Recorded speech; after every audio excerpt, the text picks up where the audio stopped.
In this video, we will show you how to attach exhibits and name them correctly to a document that you're filing. So we are going to file an affidavit, so we'll be under Civil and Other Documents. And we'll select Affidavit. Make sure we have the correct case number.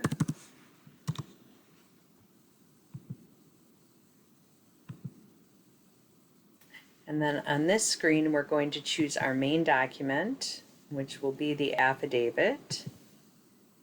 And then we're going to attach several exhibits. And as the instructions say, attachments such as exhibits require a description of the document, such as Exhibit A 2016 insurance contract. Type the description in the description box, which is right here.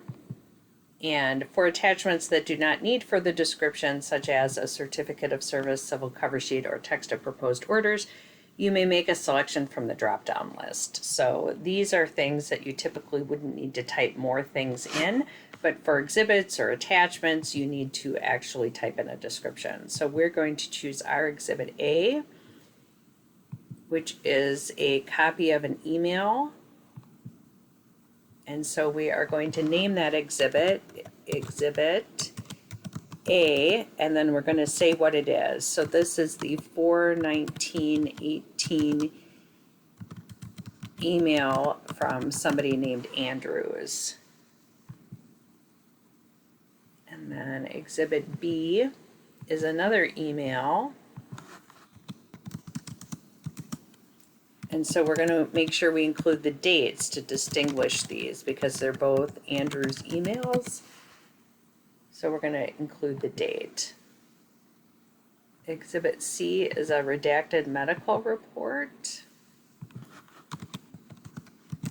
And we're going to make sure to include that it's redacted so that people know that that's the document that they can actually view. And then we're going to attach a restricted one that is going to be limited to case participants only. And so we want to make sure that we name them correctly so that people know that the restricted one, they won't be able to view. Oops, I forgot Exhibit C there. Exhibit D is the restricted medical report. We have an Exhibit E, which is an insurance contract.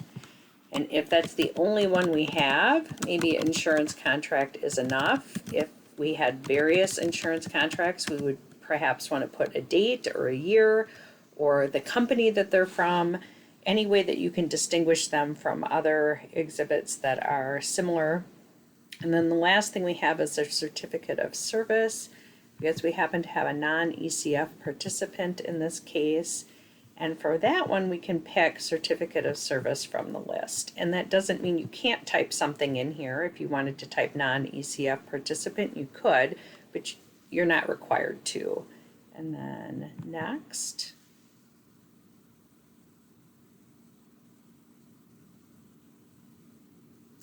Then we're going to type in the name of whose affidavit it is. And then this is the screen that will allow us to restrict a document if we want. So yes, a portion of ours is restricted, and it will be, we're asking that it be restricted to case participants. And so we're going to select case participants and then leave only the box checked for the document that we actually want restricted, which in this case is Exhibit D, case participants. And then on the final docket text screen, we have some options here. We could add in text either before and or after. So if this were the second affidavit of Joan Sellers, we could put that in there. If we wanted to say that it was the affidavit of Joan Sellers in support of the motion for summary judgment, we could as well. So the text boxes allow you to further explain what your document is. If you need to, you don't have to type something in those boxes. And then this is kind of our final, this is what your text will look like. So here's where you want to make sure you attached all your documents, all your exhibits, that you named all your exhibits, that you have the right documents attached. And then once you hit next, once you get that document number, you know that you've completed your filing, and now you know how to attach exhibits correctly.